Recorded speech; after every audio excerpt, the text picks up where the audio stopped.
nggak bakalan kecewa kalau bersandar kepada Allah. Itu nggak bakalan. Bahkan kita bisa bilang mustahil.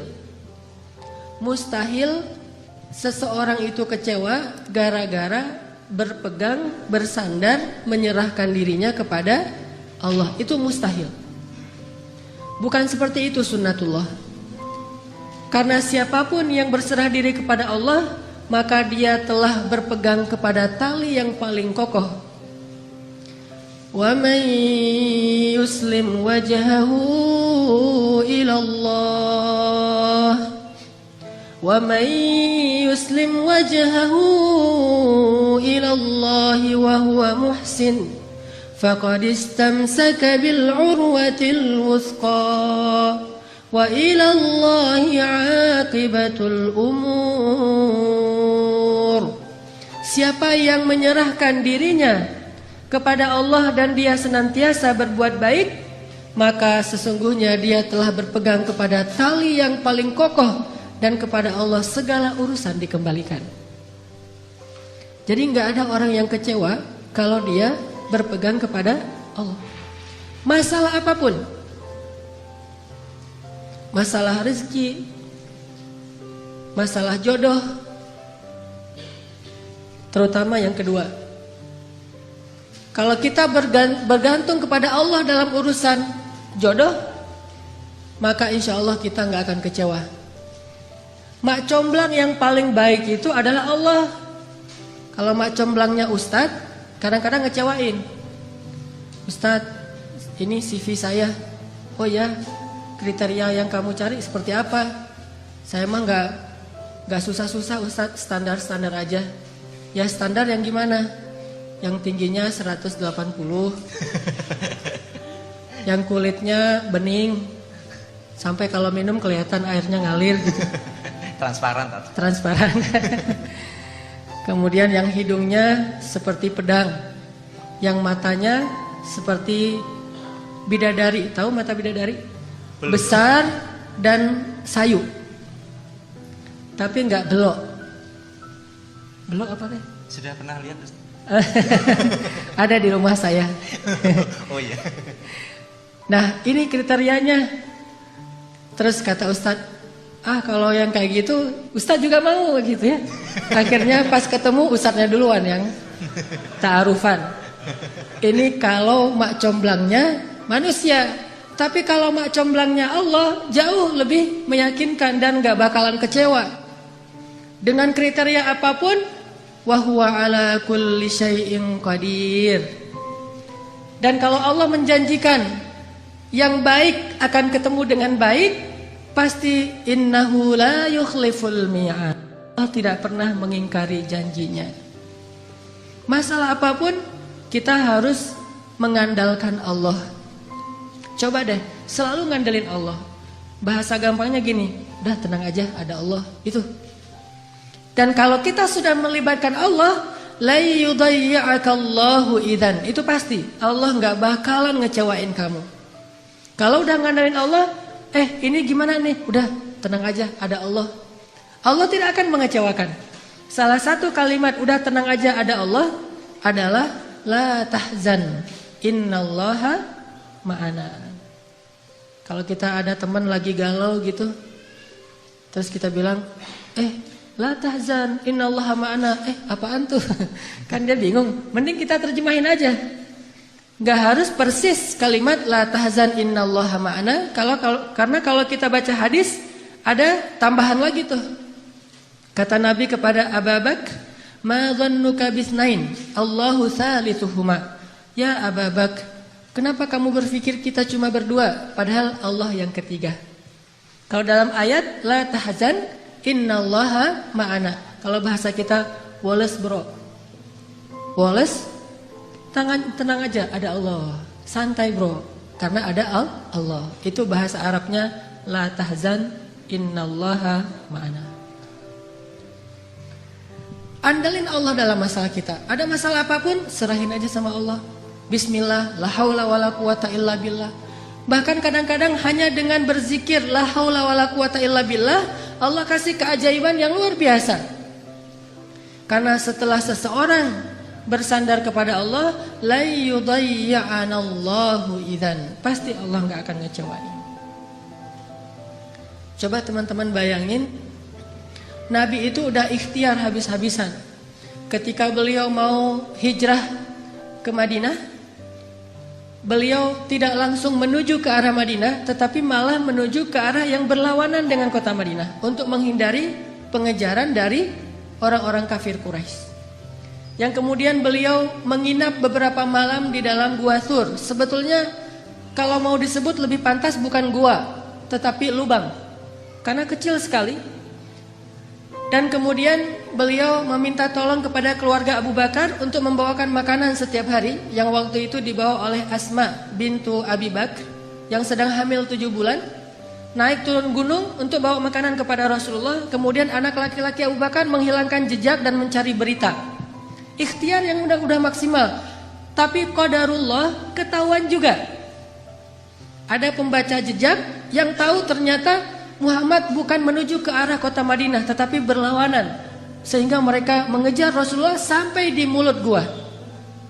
Di sini ada pelajaran, gimana pun hebatnya ikhtiar kita, selalu ada celah untuk bisa gagal. Walaupun tetap kita harus berikhtiar, tetapi tidak akan pernah sempurna dengan hanya ikhtiar logika kita.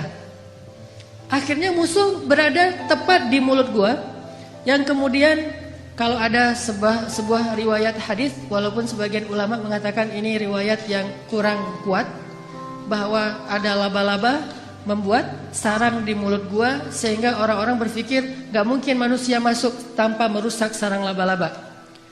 Ada lagi hadis yang mengatakan ada merpati yang membuat sarangnya juga di mulut gua. Gak mungkin orang masuk tanpa merusak sarang merpati, dan seterusnya. Tetapi di atas semua itu, Allah Subhanahu wa ta'ala lah yang menjadikan pandangan mereka tidak mengarah kepada Rasulullah sallallahu alaihi wasallam dan Abu Bakar.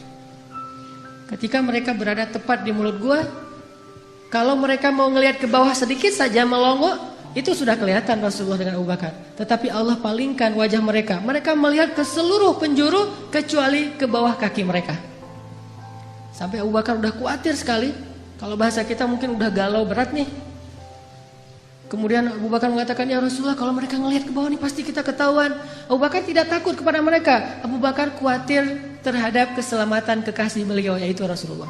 Bukan Abu Bakar yang penakut, apalagi Rasulullah. Hanya khawatir terhadap Rasulullah. Jangan-jangan kan kalau ketahuan Rasulullah akan disakiti. Dan Abu Bakar gak rela banget Rasulullah ada yang menyakitinya. Sehingga Abu Bakar galau berat, khawatir sekali. Dan dengan tenang Nabi mengatakan, ma dhannuka bitsnaini ya Abu Bakar. Kenapa kamu pikir kita hanya berdua?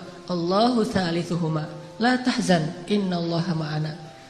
Dengan kalimat itu, akhirnya musuh tidak melihat ke arah mereka dan Allah berikan keselamatan bagi mereka. Ini kalau kita bersandar kepada Allah.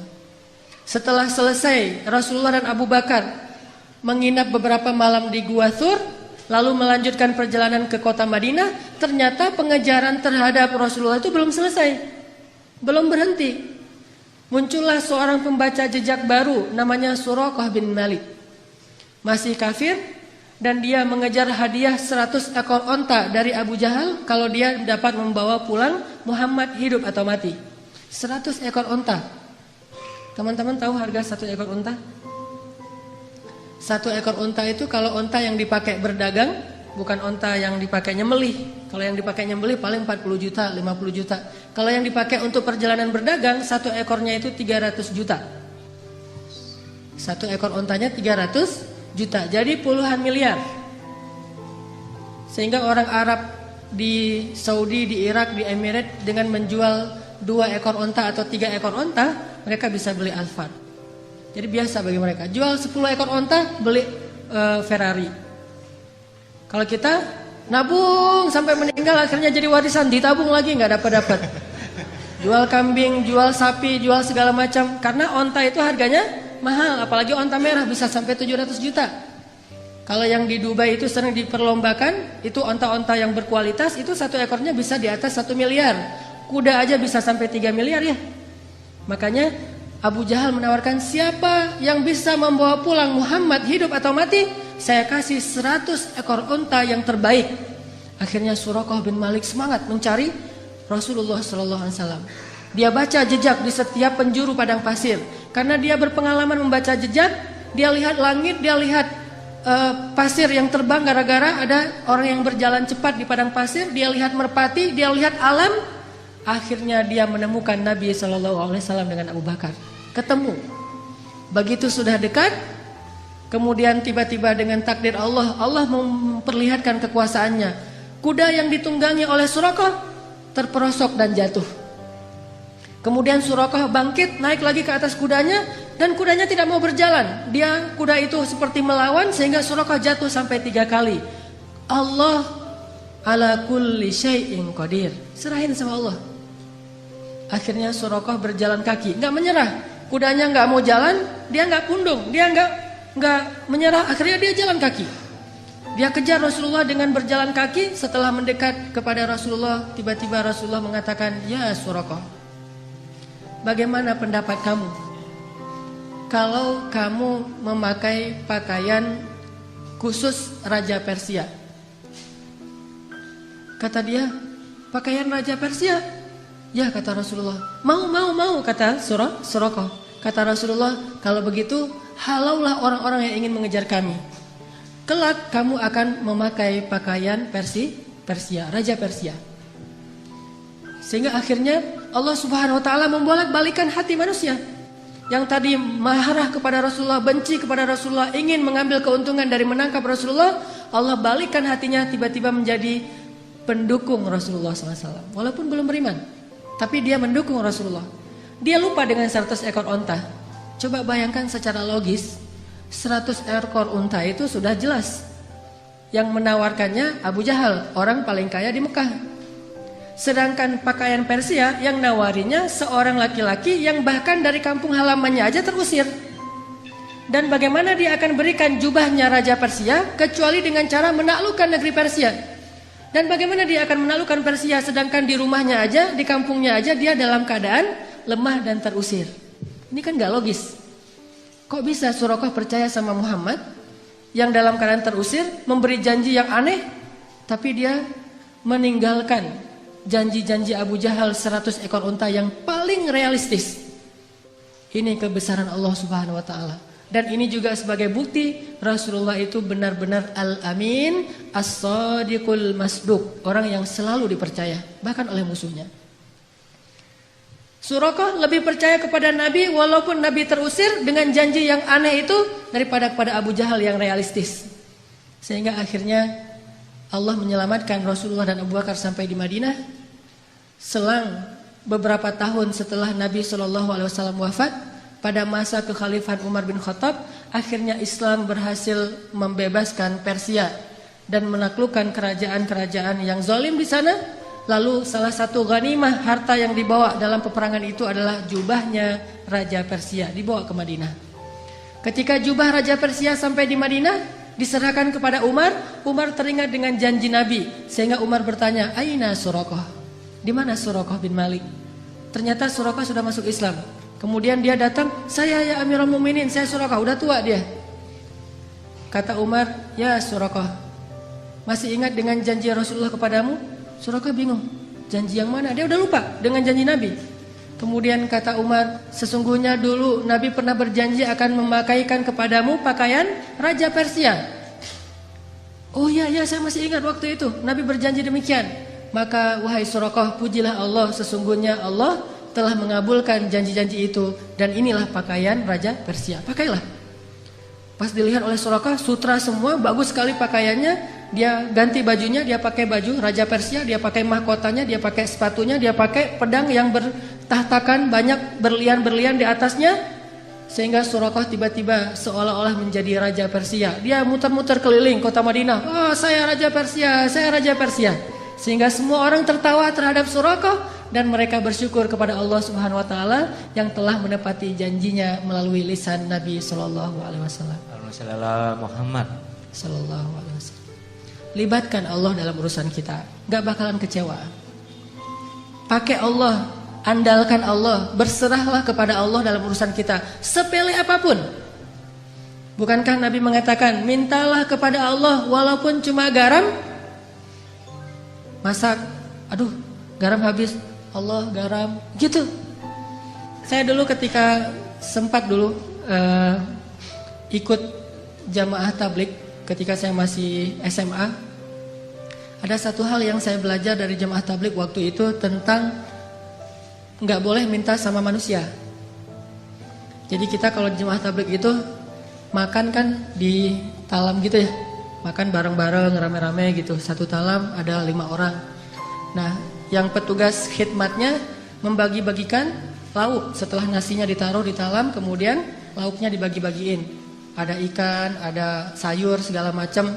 Setelah selesai dibagi-bagikan, karena mungkin jumlah pesertanya banyak, lauknya sedikit, akhirnya dibaginya sedikit-sedikit.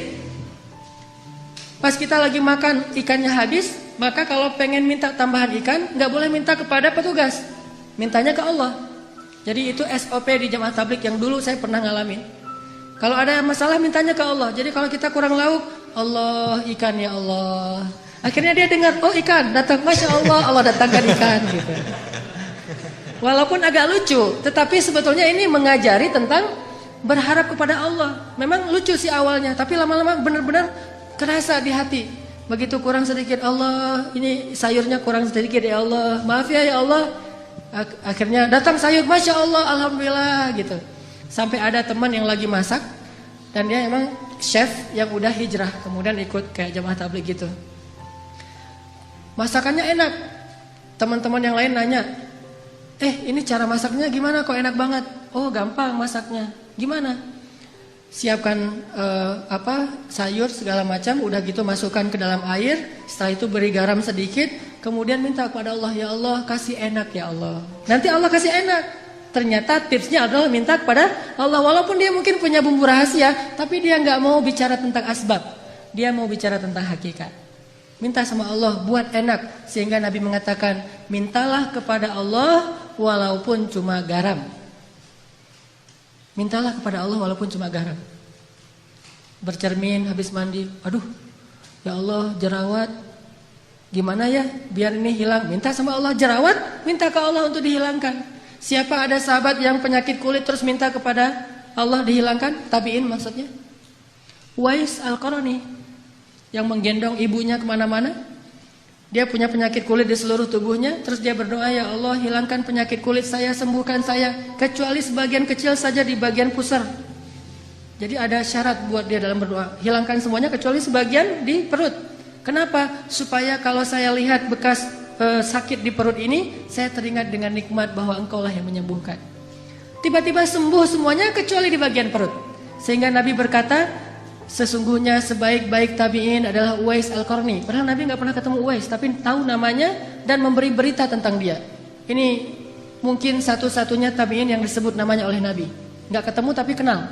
Mukjizat. Sebaik khairut tabi'in Uwais Al-Qarni. Sebaik-baik tabi'in Uwais Al-Qarni. Kalau kalian sempat temuilah dia, ciri-cirinya dia punya bekas penyakit kulit di perutnya. Dia orang yang tidak dikenal di negerinya.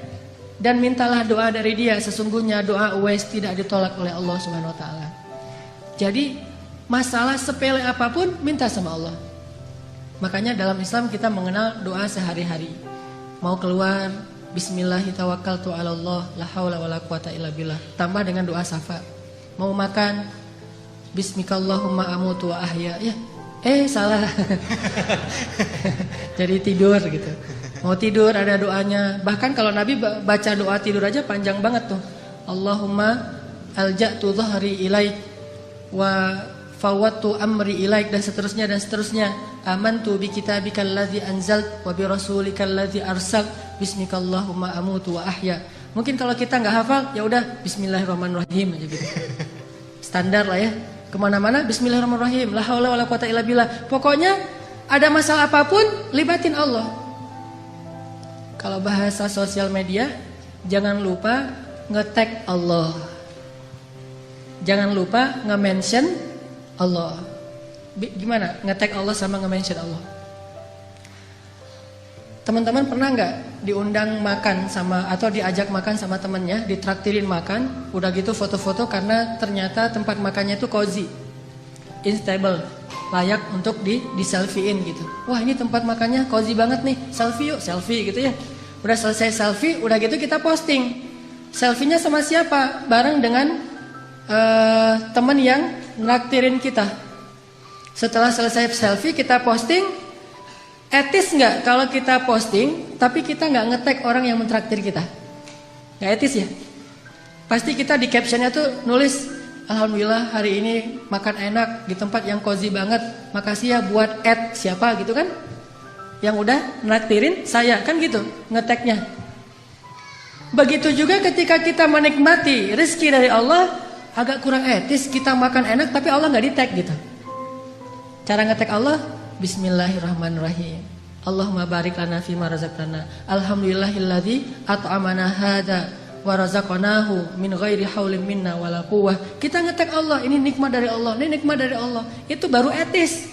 Kita ngeposting banyak nikmat tapi Allahnya nggak di-tag. Ke manusia aja nggak enak, apalagi kepada Allah. Kalau nge-mention Allah, ada sesuatu yang indah, Masya Allah, Subhanallah, Allahu Akbar dan segala macam. Jadi setiap kali ngelihat sesuatu yang keren, kita mention. Kayak kita lagi ngelihat sesuatu yang viral di sosial media, akhirnya karena ini bagus banget videonya, inspiring, lucu, kece gitu, akhirnya kita mention ke teman kita, lihat yang ini, di mention @fulan, gitu kan ya. Maka setiap kali kita ngelihat sesuatu dari ciptaan Allah yang kece, yang keren, yang luar biasa, harusnya kita mention Allah, Masya Allah. Jadi kalimatnya tuh seolah-olah Masya Allah, Subhanallah, Alhamdulillah, aja terus.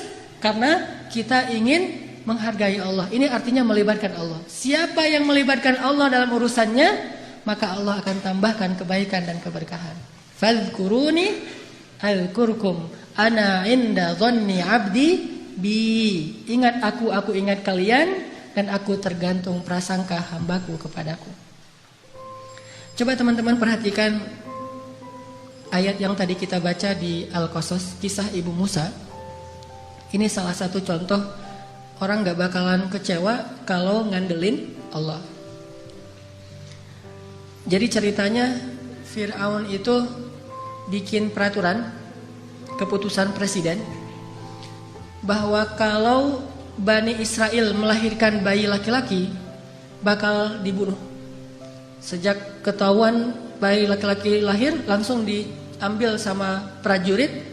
Ada yang dibunuh di tempat dengan digorok, ada yang dibakar hidup-hidup, ada yang dibenamkan dalam pasir, ada yang dihanyutkan ke sungai. Bahkan yang lebih menyakitkan lagi, ada yang dijadikan sebagai makanan hewan-hewan peliharaan Fir'aun di istana. Harimau, singa, bayi-bayi Bani Israel. Yudzabbihuna abna'akum wa yastahyuna nisa'akum. Mereka membunuh bayi-bayi laki-laki kalian dan memperbudak perempuan-perempuan kalian. Dan itu ayatnya banyak sekali. Sampai setelah sekian tahun bayi laki-laki Bani Israel terbunuh terus, akhirnya Bani Israel ini kekurangan laki-laki. Karena kekurangan laki-laki yang bekerja di kuli-kuli bangunan segala macam sudah berkurang. Budak-budak sudah berkurang, yang kuat-kuat sudah nggak ada. Akhirnya Firaun mengubah kebijakannya, karena dia juga takut kehilangan budak. Orang Kipti itu nggak mau kerja, orang Mesir asli namanya Kipti, bahasa Inggrisnya Egyptian. Tetapi Islam tidak mengenal Egyptian, hanya mengenal Misri. Makanya udkhulu Misra aminin, masuklah Mesir, bukan masuklah Egypt.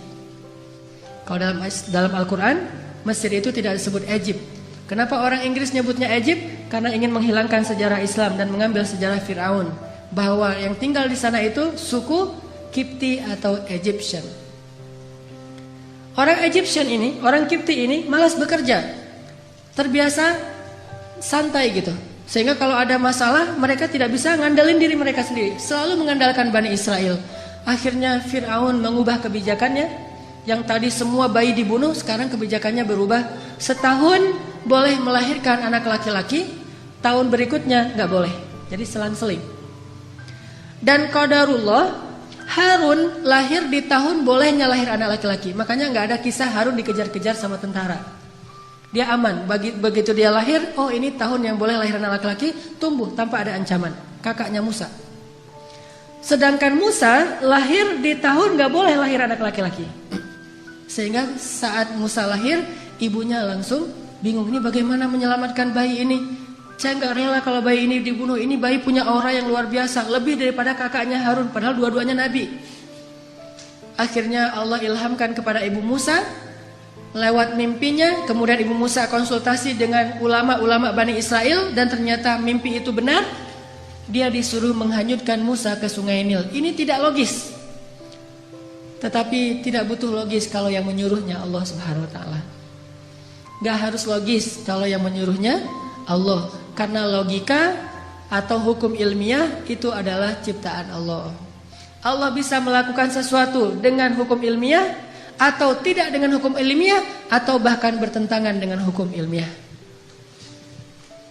Seorang lahir tanpa ayah, tanpa ibu, Adam. Atau tanpa ayah hanya punya ibu, Isa. Atau bahkan seekor onta lahir bukan dari induknya tapi dari batu, untanya Nabi Shalih. Allah bisa melakukan sesuatu sesuai dengan hukum ilmiah, bertentangan dengan hukum ilmiah, atau tidak seperti hukum ilmiah. La haula wala quwata illa billah. Sehingga akhirnya setelah diyakinkan oleh banyak ulama, banyak kiai-kiai Bani Israel, Bu, hanyutkan bayinya ke sungai Nil, serahkan sama Allah, udah biarin aja Allah yang ngurus. Tapi nanti kalau hanyut gimana? Nanti kalau dimakan kuda Nil gimana? Nanti kalau sampai ke Sudan, kan Nil itu panjang ya, melintasi dua negara, Mesir dan Sudan.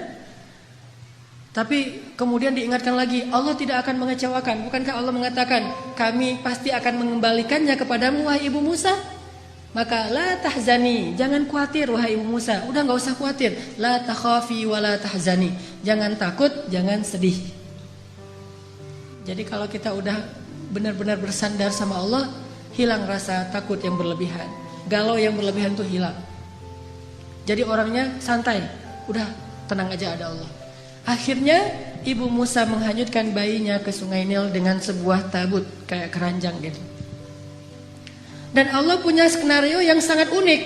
Yang tadi dihanyutkan ke sungai Nil menghindar dari Fir'aun, ternyata justru Allah membelokkan keranjang itu masuk ke sebuah selokan yang membawanya ke arus tempat pemandian keluarga Fir'aun.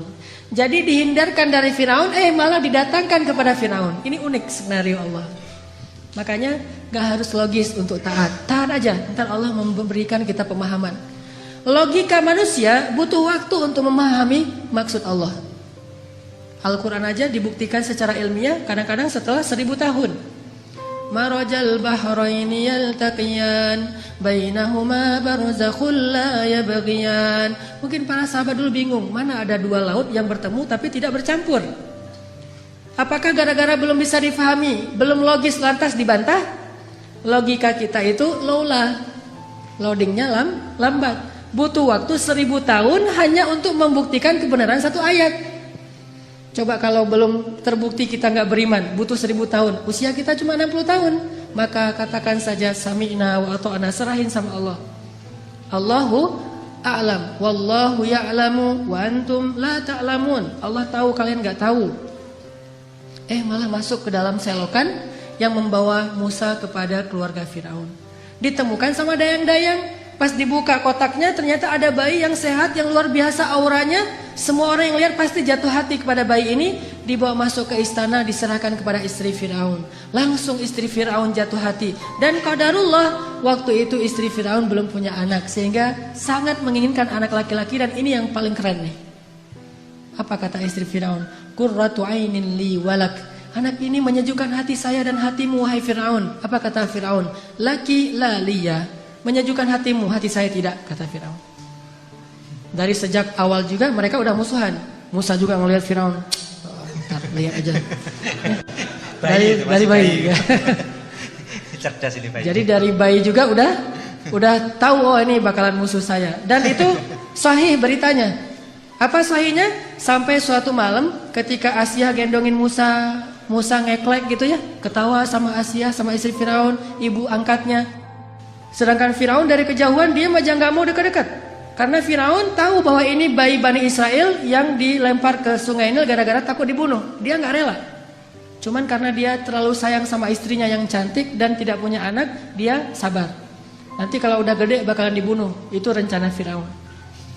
Sehingga akhirnya Asia bilang pada Fir'aun, Ya Azizi, itu panggilan Fir'aun dari istrinya. Wahai suamiku tercinta, ya Azizi, coba kamu gendong bayi ini, dia lucu loh. Kamu selama ini mungkin belum pernah coba aja, coba gitu. Diantarkan kepada Fir'aun. Kata Fir'aun, moh gitu ya.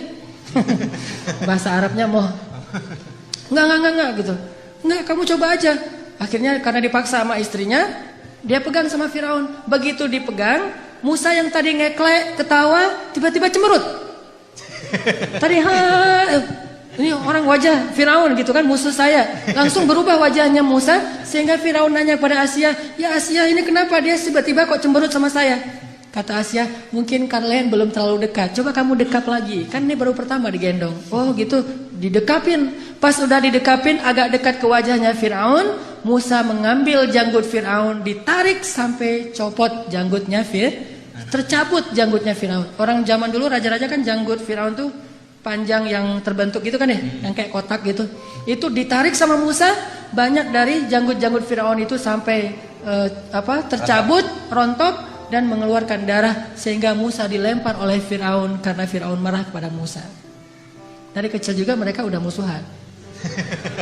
Dan Musa itu dari kecil juga lebih daripada Hercules, udah punya kekuatan. Nabi paling kuat tuh Musa. Pas dilempar, akhirnya Asia sedih mengambil bayinya, didekap, Musa nangis seperti bayi biasanya. Firaun mengatakan, "Besok akan saya bunuh nih bayi." Ternyata dia benar nih, seperti dalam mimpi saya. Anak ini yang sepertinya akan mengganggu kekuasaan saya. Besok harus saya bunuh. Kata Asia, "Jangan, dia kekasih saya, jangan segala macam." Sekarang Firaun sudah murka. Akhirnya diumumkanlah ke seantero Mesir bahwa besok dia akan membakar hidup-hidup seorang bayi Bani Israel di depan orang banyak sebagai pelajaran. Terkumpullah orang di lapangan besar di depan istana. Pada subuh hari itu Allah memberi ilham kepada Asia sebuah ide. Begini cara Allah menolong hambanya. Ketika mau dibunuh oleh Firaun, Asia bilang gini, "Wahai Azizi, saya ingin sebelum engkau menyakiti anak ini, kita buktikan dulu kejadian semalam itu murni karena memang dia sadar atau karena dia nggak ngerti, anak kecil. Kalau dia nggak ngerti, maafkanlah dia, namanya juga anak kecil. Tapi kalau dia sadar karena memang dia seperti mimpimu, maka silahkan kamu bunuh." Gimana cara ngebuktiinnya? Kata Asia, "Letakkan bayi ini di tengah, terus di sebelahnya ada bara api, sebelah lagi ada roti dan madu. Bayi ini sudah bisa merangkak. Kalau dia menuju kepada bara api dan memakan bara api itu, berarti dia bayi yang nggak tahu apa-apa. Maafkanlah dia. Tapi kalau dia menuju ke madu dan roti, berarti dia bayi yang sudah mengerti. Silahkan kamu bunuh dia." Ini mengambil resiko. Dan ini hanya satu-satunya cara terakhir untuk menyelamatkan Musa. Karena difikir oleh Firaun logis juga, ya sudah, kita coba taruh Musa di tengah, bara api di sebelahnya, kemudian roti di sebelahnya. Musa bangkit dari duduknya, tiba-tiba menuju kepada bara api, diambil dengan tangannya, dimakan oleh Musa. Lalu dia menangis. Sejak saat itu cacatlah lidah Musa. Baru sembuh pas nanti mau berdakwah dan berdoa, "Rabbi syrah li sadri wa yassir li amri wahlul 'uqdatam min lisani." Ya Allah, sembuhkanlah kekeluhan di lidah saya. Itu keluh gara-gara waktu bayi makan bara api. Tapi gara-gara makan bara api, akhirnya Firaun sadar, nih bayi emang gak ngerti apa-apa. Salah dia menarik janggut saya itu karena emang dia gak ngerti. Akhirnya dibebaskan dan Musa bisa tinggal dan selamat. Begitu cara Allah menyelamatkan. Kita balik lagi ke adegan tadi. Ditemukan oleh Asia. Hari pertama ditemukan, Musa nangis di istana karena haus. Udah dari sejak tadi belum minum ASI. Karena haus, akhirnya istana membuat semacam audisi menyusui. Jadi kalau di kita ada audisi Got Talent dalam segala macam, ini Got Talent menyusui. Hadiahnya berkeping-keping uang emas. Siapa yang bisa menyusui bayi istana akan diberikan harta yang sangat banyak. Sehingga banyak ibu-ibu yang ikut audisi, pengen mendapatkan golden ticket. Ngantri ini, wah, selfie-selfian gitu di depan istana Firaun. Wah, ikut audisi gitu ya. Datang menyusui, gagal yang satu, gagal aja terus. Kalau dalam bahasa sekarang, kalau aku sih yes, nggak tahu Mas Anang gitu ya. Gagal aja, nggak ada yang lulus audisi. Ternyata di baris terakhir dari antrian itu ada mbaknya Musa yang nggak disebutkan namanya. Jadi keluarga Musa ini ada 3 orang soleh.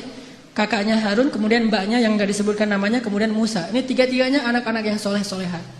Mbaknya Musa tadi ditugaskan oleh ibunya mencari berita tentang adiknya, tentang bayi Musa. Mbaknya ikut antrian, padahal masih ABG, tapi pengen nyusuin, kan ini agak aneh nih. Sehingga pengawal bilang, kamu mau ngapain? Mau ikut audisi. Lah, ini untuk orang yang sudah punya anak, tetapi saya bisa menawarkan orang yang baik untuk bisa menyusui bayi itu. Setelah debat panjang, akhirnya ikut juga. Ternyata ini yang lulus audisi. Kalau aku sih yes gitu. Apa kata dia kepada keluarga Firaun? Maukah kalian saya tunjukkan keluarga yang bisa menyusui dan berlaku baik kepada anak ini? Kata Asia, ya sudah bawa mereka ke sini. Kalau mereka bisa, nanti saya kasih hadiah yang banyak. Pulang langsung si mbaknya Musa lari ke rumah, mak gitu. Apa itu adek lagi nangis minta susu. Terus kenapa? Nggak ada yang bisa menyusui dia. Mungkin mak yang bisa menyusui dia. Akhirnya ibunya datang. Begitu didekap oleh ibunya, namanya juga ibu sendiri, langsung saya sih yes. Akhirnya ibunya lulus audisi. Ngelihat Musa diam di tangan ibunya, akhirnya Asia pun jatuh hati kepada keluarga itu dan mengatakan, hadiah untuk kalian adalah emas dengan sangat banyak, berkilo-kilogram emas. Bukan hanya itu, mulai sekarang tinggallah di istana. Sehingga akhirnya ibunya Musa tinggal di istana, ayahnya Musa tinggal di istana, mbaknya Musa tinggal di istana, kemudian masnya Musa tinggal di istana, Musa juga semuanya tinggal di istana, dirawat dan dibiayai oleh negara, oleh istana, oleh kerajaan, dan mereka mendapatkan gaji yang sangat besar. Siapa yang ikut cara Allah pasti beruntung. Bayangin kalau dulu ibu Musa nggak percaya dengan perintah Allah, masa sih dihanyutin ke sungai Nil segala macam? Mungkin selamanya mereka jadi buronan, pindah-pindah dari satu negeri karena takut dikejar oleh tentara Firaun, dan selamanya miskin. Tapi karena dia ikut cara Allah, wa may yattaqillaha yaj'al lahu makhraja wa yarzuqhu min haitsu la yahtasib. Wa may yattaqillaha yaj'al lahu min amrihi yusra. Siapa yang bertakwa atau taat kepada Allah, Allah kasih jalan keluar. Siapa yang taat kepada Allah, Allah kasih rezeki yang tidak terduga-duga. Siapa yang taat kepada Allah, Allah mudahkan setiap urusannya. Keep the faith, athiqah billah, percaya deh sama Allah. Nggak ada modal Ustadz, pengen nikah, ada Allah. Sehingga pas datang ngelamar, ada apa dek? Ini Pak, saya mau melamar putri Bapak. Memang adik punya modal apa? Allah. Wah, itu berat tuh. Nolaknya juga berat. Waduh, ini pakai bau-bau Allah lagi gitu kan ya? Ya sih Allah, cuman yang kelihatan apa kan? Allah nggak kelihatan gitu ya. Ya walaupun nggak kelihatan, Allah lebih pasti Pak. Wa huwa ala kulli syai'in qadir. Bapak hafal surat Al-Muluk, jadi ceramah gitu.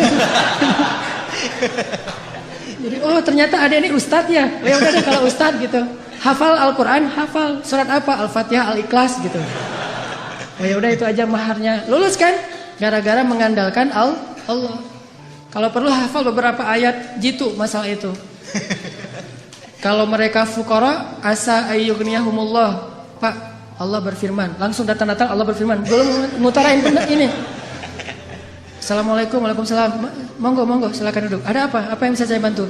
Ini Pak, saya hanya ingin sharing ayat. Awalnya langsung pakai ayat. Allah berfirman, kalau mereka fakir, Allah yang akan memberikan mereka kecukupan.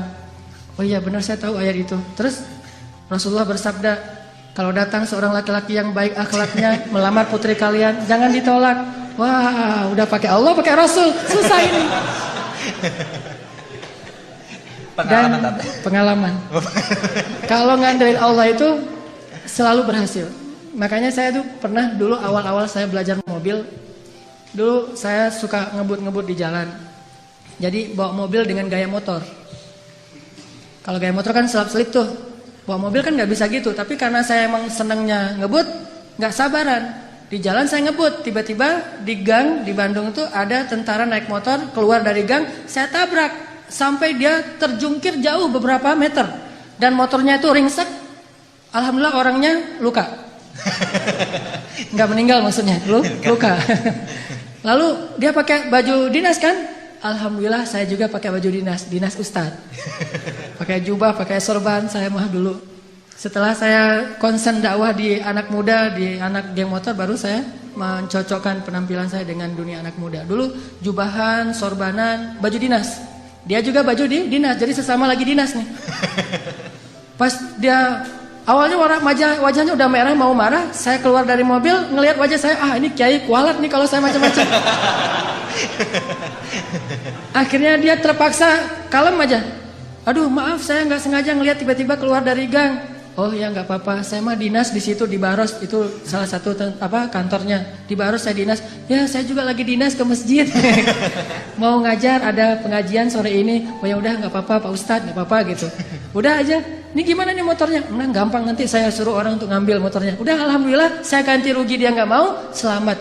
Kenapa? Pertama mungkin ya karena Allah masih ingin menyelamatkan saya dari suatu musibah. Bukan karena kebaikan saya tapi karena kemahaagungan Allah. Dan di sisi lain mungkin salah satu rahasianya saya baca doa safar sebelum keluar. Soalnya ketika saya beli mobil saya nggak mau pakai asuransi, sehingga karena nggak pakai asuransi doa safarnya lebih serius. Kalau pakai asuransi kan tenang ada asuransi. Tapi kalau nggak ada asuransi ada Allah, berarti doa safarnya yang panjang. Bismillahirrahmanirrahim wa mursaha bismillahirrahmanirrahim subhanalladzi sakhkhara lana. Panjang, setengah jam doa safar doang. Kenapa? Ya Allah, ini mah enggak ada asuransi gitu. Jadi karena enggak ada asuransi doanya lebih serius. Kalau ada asuransi, ada TLO, ada all risk kan gampang, ntar tinggal diklaim. Intinya karena ngandelin Allah, Allah mudahkan urusannya. Selalu kayak gitu. Kalau melakukan sesuatu karena Allah, selalu Allah mudahkan. Tapi kalau kita tidak melibatkan Allah, bara'atum minallah, Allah berlepas tangan. Dan kalau Allah berlepas tangan, siapa lagi yang bisa memudahkan selain Allah subhanahu wa ta'ala? Libatkan Allah. Ada seorang sahabat datang ke Nabi, dia bilang gini, ya Rasulullah, anak saya ditawan sama musuh. Ternyata anak dia itu ikut berjihad dan ketangkap sama musuh, ditawan. Dan musuh minta tebusan sekian ratus dinar, kalau nggak ditebus akan dibunuh. Dan waktu itu sahabat-sahabat yang kaya banyak yang lagi di luar kota juga lagi diutus untuk dakwah dan jihad, sehingga tidak ada sahabat yang bisa membantu laki-laki ini. Rasulullah juga nggak punya apa-apa, nggak punya harta. Dia datang kepada Rasulullah, ya Rasulullah, anak saya ditawan, minta sekian ratus dinar, kalau saya nggak menebus nanti anak saya akan dibunuh. Gimana ini ya Rasulullah? Dia hanya memberi waktu saya 1 hari sampai besok. Kemudian Rasulullah mengatakan, ya wahai bapak, ya Syekh, perbanyaklah mengatakan la haula wala quwata illa billah. Oh gitu, ya Rasulullah, ya gitu. Akhirnya dia pulang, nggak ngomong ya sih la haula wala quwata illa billah, tapi yang lain nggak ngomong kayak gitu. Udah aja kalau Allah bilang la haula wala quwata illa billah, hasbunallah wa ni'mal wakil, cukup Allah. Jangan bilang cukup Allah lalu ada kalimat tapi. Hasbunallah sih, cuman, nah ini enggak hasbunallah, karena hasbunah itu tidak ada cuman. Oh gitu ya Rasulullah, gitu. Udah dia pulang, la haula wala quwata illa billah, la haula wala quwata illa billah. Sampai di rumah istri nanya, "Pak, gimana tadi sama Rasulullah, udah dapat belum pinjaman untuk menebus anak kita?" "Udah dapat, Mah. Ini luar biasa." "Apa?" "La haula wala quwata illa billah." "Oh gitu, la haula wala quwata illa billah." Berdua tuh, suami istri soleh-solehah, sama-sama athiqah billah, sangat keep the faith. Enggak mengatakan, iya emang zikir, cuman uang konkretnya mana? Nggak nanya-nanya kayak gitu. Udah aja, oh la haula, ya udah la haula wala quwata illa billah. Sepanjang malam mereka berzikir la haula wala quwata illa billah. Tiba-tiba waktu subuh ada yang ngetok pintu rumah, tok tok tok, assalamualaikum. Terdengar suara anak laki-lakinya, pas dibuka benar anak laki-lakinya pulang dalam keadaan selamat. Dan ternyata di luar suaranya berisik, banyak suara kambing. Pas dilihat itu apa itu? Kambing, lebih dari 100 ekor. Kemudian ayahnya bertanya, apa yang terjadi? Bagaimana kamu selamat dan membawa banyak kambing? Kata laki-laki ini, semalam tiba-tiba ada seorang laki-laki yang berbaju putih, orangnya ganteng sekali, wajahnya bercahaya, datang melepaskan ikatan saya. Dan tiba-tiba waktu itu semua prajurit yang mengawal saya, yang menjaga saya itu tertidur pulas, sama sekali tidak terbangun. Sehingga saya bisa dilepaskan. Dan bahkan bukan hanya bisa menyelamatkan diri, tapi malah bisa mengambil ghanimah, membawa lebih dari 100 ekor kambing. Bayangin, kambing 1 ekornya aja udah berisik ya. Gimana 100 ekor? Berisik gak sih? Berisik banget kan ya? 100 ekor kambing yang berisik, yang lagi dibawa sama anak muda ini, tidak membangunkan prajurit penjaga yang lagi tidur. Ini qadarullah. Sehingga akhirnya dia selamat dan bahkan dapat ghanimah lebih dari 100 ekor kambing dari la haula wala quwata illa billah. Bukan berarti nggak ikhtiar. Kalau ikhtiar kita udah mentok, udah maksimal, jangan menyerah, jangan berhenti, karena selalu ada harapan di sisi Allah Subhanahu wa taala. Tidak pernah selesai kalau kita berserah diri kepada Allah. Selalu ada harapan. Ada lagi kisah di zaman Nabi Musa. Suatu hari Nabi Musa nanya kepada Allah. Kan Nabi Musa ini julukannya, panggilannya Kalimullah, orang yang bisa ngomong langsung kepada Allah. Jadi kalau ada butuh apa-apa Nabi Musa mah tinggal miss call Allah. Ya Allah, langsung Allah ngangkat. Ada apa Musa gitu. Kayak kita telepon gitu ya. Nggak bisa ngelihat langsung tapi bisa telepon langsung. Begitu Nabi Musa calling, langsung Allah, ada apa Musa? Gini ya Allah, saya pengen nanya. Jadi Musa sering ngobrol sama Allah. Nanya apa? Saya pengen tahu di antara umat saya itu siapa yang paling rendah kedudukannya di matamu? Yang paling levelnya paling rendah. Kata Allah, itu tuh laki-laki seorang kakek yang buta, yang dia itu masbuknya istiqomah banget dalam sholat. Paling istiqomah dalam masbuk. Gak pernah dia sholatnya tepat waktu, pasti masbuk. Ini orang yang paling istiqomah di zaman Musa. Istiqomah dalam kemasbukan. Asal ada sholat, dia pasti paling belakang, datangnya menjelang salam. Jadi kalau ada yang taruh sendal paling belakang itu pasti dia. Kalau ada salam yang kemudian nanti berdiri lagi, pasti dia. Orang yang selalu masbuk. Orang tua buta. Oh, itu orang yang paling rendah. Nabi Musa nyari mana? Oh, si kakek itu yang paling rendah nilainya di mata Allah. Setiap hari dilihat dia masbuk sampai suatu hari ketika selesai sholat orang itu udah nggak ada. Nabi Musa telepon Allah. Musa ada apa? Itu si kakek kemana? Kok nggak datang? Kata Allah, dia sudah meninggal dan sekarang ada di dalam surga.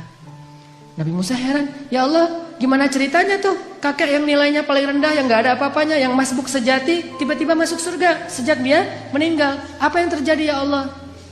Allah bilang, ya Musa, suatu hari ketika kakek ini keluar dari masjid, dari tempat ibadah, dia jalan kemudian kesesat, gara-gara dia buta, sampai di sebuah tanah yang lapang. Dia menemui seorang laki-laki, kemudian dia bertanya, saya ada di mana sekarang? Laki-laki itu mengatakan, ini kamu sedang berada di tanah lapang, di sebuah lapangan, di sebuah alun-alun. Kemudian kakek ini mengatakan, tidak, sesungguhnya rahmat Allah lebih luas daripada segalanya. Kamu berada di tanah yang luas? Kata dia, tidak, rahmat Allah yang lebih luas. Hanya karena itu, kemudian Allah mengatakan, wahai Musa, sesungguhnya rahmatku mendahului kemarahanku. Sehingga dia masuk surga hanya dengan kalimat sesungguhnya rahmat Allah lebih luas. Makanya kalau kita nge-tag Allah, nge-mention Allah, libatkan Allah dalam urusan kita, selalu beruntung. Bayangin sekedar mengatakan subhanallahi wa bihamdi subhanallahil azim. Langsung Allah sediakan pohon-pohon kurma yang sangat banyak di dalam surga. Begitu kita baca la haula wala quwata illa billah, Allah sediakan kunuz, harta yang ditaruh di dalam sebuah box yang sangat besar, disimpan di bawah arasy Allah Subhanahu wa taala. Mudah sekali. Karena kalau kita melibatkan Allah, yuridullahu bikumul yusra wa la yuridu bikumul usra. Salah kalau orang bilang, aduh gak usah bawa-bawa Allah lah, jadi susah. Enggak. Justru kalau kita bawa-bawa Allah jadi mudah. Karena Allah itu pada dasarnya pengen memudahkan kita, enggak pengen nyusahin kita. Yuridullahu bikumul yusra wa la yuridu bikumul usra. La yukallifullahu nafsan illa wus'aha. Sampai ketika turun ayat ittaqullaha haqqa tuqatih, bertakwalah kepada Allah sebenar-benar takwa. Para sahabat kemudian ngeluh, ya Rasulullah kami enggak sanggup kalau sebenar-benar takwa. Terus gimana? Turun lagi ayat di surat At-Taghabun, fattaqullaha mastata'tum. Kalau enggak bisa sebenar-benar takwa, ya udah bertakwa semampu kalian aja. Coba lihat. Allah memudahkan urusan hambanya. Sehingga kalau kita melibatkan Allah, maka insya Allah Allah akan memudahkan urusan kita. Kisah lagi, mungkin ada 2 atau 3 kisah lagi. Bukti bahwa kalau kita melibatkan Allah itu mudah. Ada seorang nenek di zaman Nabi Musa. sudah menikah sekian puluh tahun belum dikaruniai anak. Datang kepada Nabi Musa. Ya Nabi Allah, ada apa nek? Saya mau minta tolong. Ya, saya itu udah nikah sekian tahun tapi belum dikaruniai anak. Sedangkan engkau bisa bicara langsung dengan Allah. Boleh nggak saya minta tolong? Minta dong ke Allah. Ya Allah, beri saya satu orang anak saja. Oh baik nek, nggih gitu kata Nabi Musa.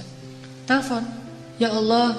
Allah bilang, ada apa Musa? Ini nih, ada nenek-nenek minta diberikan anak satu orang aja katanya, karena dia tidak punya keturunan. Apa kata Allah? Ya Musa, bilang kepada nenek itu bahwa takdirnya dia tidak akan punya anak. Itu sudah takdir.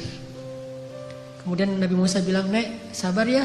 Kata Allah, oh ya udah ada jawaban dari Allah, udah ada. Gimana jawabannya? Takdir nenek mah gak akan punya anak.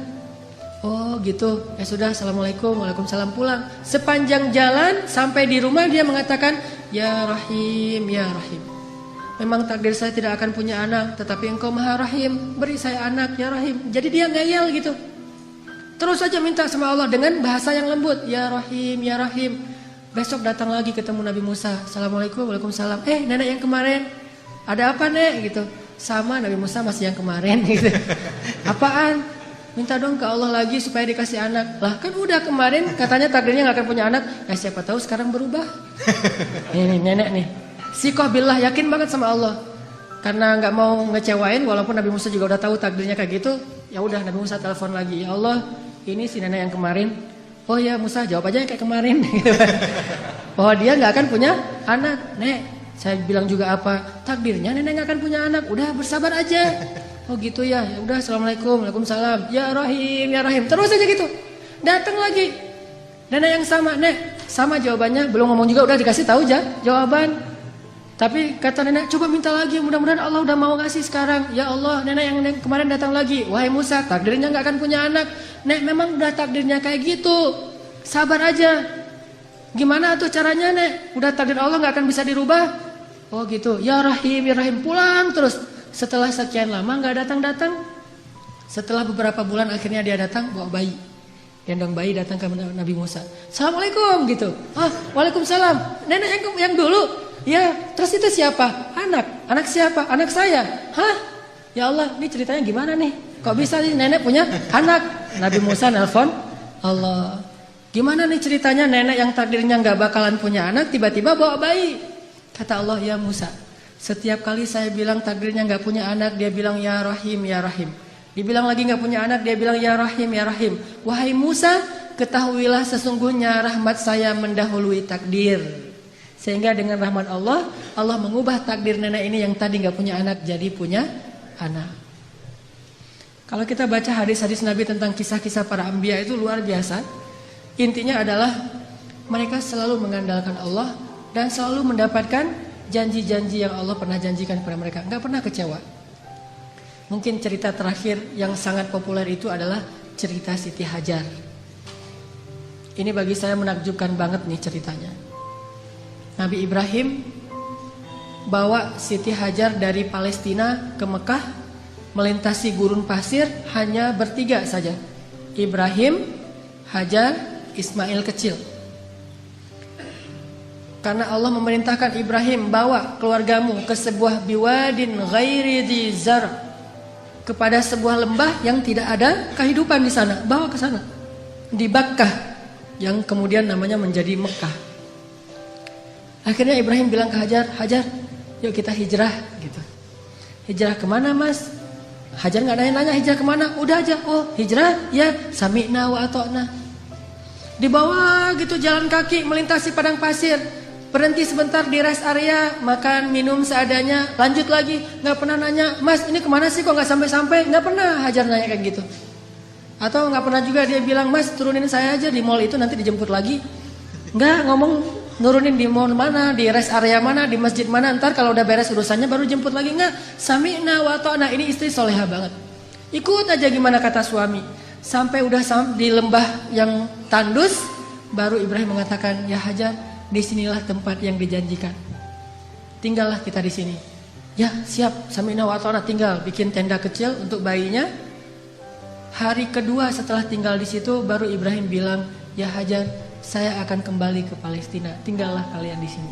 Baru setelah sekian lama Hajar diam, kali ini Hajar udah gak kuat untuk diam, baru dia nanya, ya Ibrahim, engkau tinggalkan kami di sini bersama seorang bayi dan tidak ada siapa-siapa, bahkan air dan kehidupan pun tidak ada di sini, wahai Ibrahim. Bagaimana engkau akan tinggalkan kami? Ibrahim gak tega untuk menjawab. Akhirnya Ibrahim pergi aja tanpa berbicara. Karena Ibrahim pergi, akhirnya Hajar mengganti pertanyaannya. Dan pertanyaan kedua ini lebih benar dari pertanyaan pertama. Kalau pertanyaan pertama, gimana engkau meninggalkan kami sendiri? Pertanyaan yang keduanya adalah Hajar tanya kepada Ibrahim, ya Ibrahim, Allahu amaraka bihadza? Apakah Allah yang menyuruhmu melakukan ini? Ibrahim mengangguk, ya ini perintah Allah. Apa kata-kata Hajar? La yudayyi'anallahu idzan. Kalau begitu pergilah wahai suamiku, Allah tidak akan mengecewakan kami. Ini namanya keep the faith. Kalau udah libatin Allah, berubah semuanya. Kalau tadi khawatir, galau, sedih, takut, tapi begitu nanya Allahu amaraka bihadza, yang menyuruh kamu melakukan ini wahai Ibrahim? Ya kata Ibrahim, la yudayyi'anallahu idzan. Kalau gitu pergilah wahai suamiku, Allah tidak akan mengecewakan kami. Jadi kalau ada suami pergi tiba-tiba, kemana mas? Itu pertanyaannya salah, nggak usah dijawab. Tapi kalau nanyanya, mas ini Allah yang nyuruh? Ya, oh pergi aja. Gak apa-apa juga sebulan, setahun, Allah tidak akan mengecewakan kami. Kemana ternyata? Ikut taklim, ikut mungkin ada itikaf di mana. Kalau Allah yang nyuruh, maka istri akan tenang. Tapi kalau bukan Allah yang nyuruh, ini kenapa mas kok pergi? Allah yang nyuruh, bukan tuntutan sosial media. Ada yang lagi harus saya selesaikan, ada yang jadi selebgram, saya pengen deketin. Nah, ini baru namanya perlu khawatir. Tapi kalau Allah yang nyuruh, insya Allah aman. Pergilah wahai Ibrahim, Allah gak akan ngecewain kami. Ibrahim pergi, kemudian kita tahu adegannya, ternyata kehabisan air, Ismail nangis-nangis, Hajar lari antara Safa dan Marwah. Allah gak mengecewakan mereka dan memberikan air yang tidak pernah berhenti mengalir sampai hari ini. Dan itu air mukjizat banget loh. Gimana mukjizat? Kalau lagi banyak jamaah haji atau umroh di Mekah, air itu tidak akan kekurangan. Setiap hari orang minum air Zam-Zam. Kalau saya lagi umroh tuh selain minum, bahkan setiap hari dibawa dalam botol aqua. Kita kalau pergi ke masjid itu bawa botol aqua kan ya. Terus ngisi air Zam-Zam. Di dalam hotel kita nggak pernah minum air aqua dari hotel. Selalu minum Zam-Zam yang dibawa dari masjid. Bayangin, dalam sehari 5 kali orang membawa air Zam-Zam setiap waktu sholat. Dan jumlah jamaahnya itu bisa sampai 3 juta kalau musim haji. Lalu ketika mereka pulang, mereka membawa minimal 5 liter air Zam-Zam di seluruh dunia. Sebanyak 3 juta orang. Air Zam-Zam tidak mengering. Keluar sebanyak-banyak yang dibutuhkan. Tapi begitu haji selesai, umrah belum dibuka, Mekah sepi. Tidak ada yang umrah kecuali orang lokal saja. Paling-paling ratusan orang, tidak sampai 1000 orang. Tapi walaupun yang datangnya sedikit, yang minumnya sedikit, air Zam-Zam tidak membanjiri kota Mekah. Ini namanya berkah. Kalau butuh banyak keluar banyak, kalau butuh sedikit keluar sedikit. Bukan pas butuh banyak airnya putus. Atau pas butuh sedikit airnya jadi banjir, soalnya biasanya keluarnya banyak. Enggak kayak gitu Zam-Zam, sangat berkah. Dan itu gara-gara kata Hajar, la yudayyi'anallahu idzan.